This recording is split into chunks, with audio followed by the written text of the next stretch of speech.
Hello friends, आज आपण पाहणार आहोत सिंगल डिजिट ॲडिशन आणि आपण कसे काउंट करायचे ते पण पाहणार आहोत। तर आधी आपण ब्लॅकबोर्डवर काही सम्स लिहिलेले आहेत, त्या सम्स आपण आज सोडवणार आहोत। तर सर्वात आधी आपण 3 + 2 कसे होतात हे पाहणार आहोत। तर आधी आपण 3 काउंट करायचे, 1 2 3 आणि त्यामध्ये आपल्याला किती 2 ॲड करायचे। तर आपण त्यामध्ये 1 आणि 2 ॲड करायचे आणि आपण ते कसे काउंट करायचे 1 2 3 4 आणि 5। तर आपला आन्सर काय आला 5।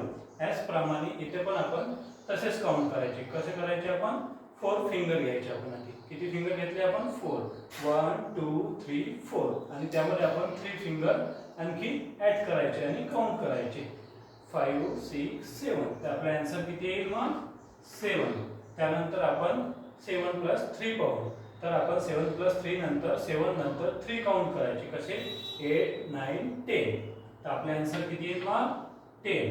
त्यानंतर आपण 5 + 4 5 नंतर 4 काउंट करायचे 6 7 8 9। तर आपला आन्सर येईल मग 9।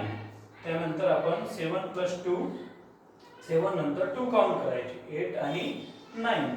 आपला आन्सर येईल होईल मग इथं 9।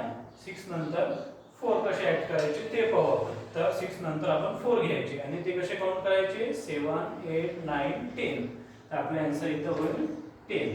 त्यानंतर आपण पाहू 5 + 3 कसे ॲड करायचे। तर 5 + 3 ॲड करताना आपल्याला 5 नंतर 6 7 8 3 काउंट करायचे म्हणजे आपले आन्सर होईल 8। आणि आता 6 + 2 म्हणजे शेवटचं आपण पाहू 6 नंतर 2 कसे 6 मध्ये 2 कसे ॲड करायचे। तर 6 नंतर 2 फिंगर घ्यायचे आणि काउंट करायचे 7 आणि 8। तर ह्याप्रमाणे आपण सिंगल डिजिट ॲडिशन सोडवू शकतो। Thank you friends.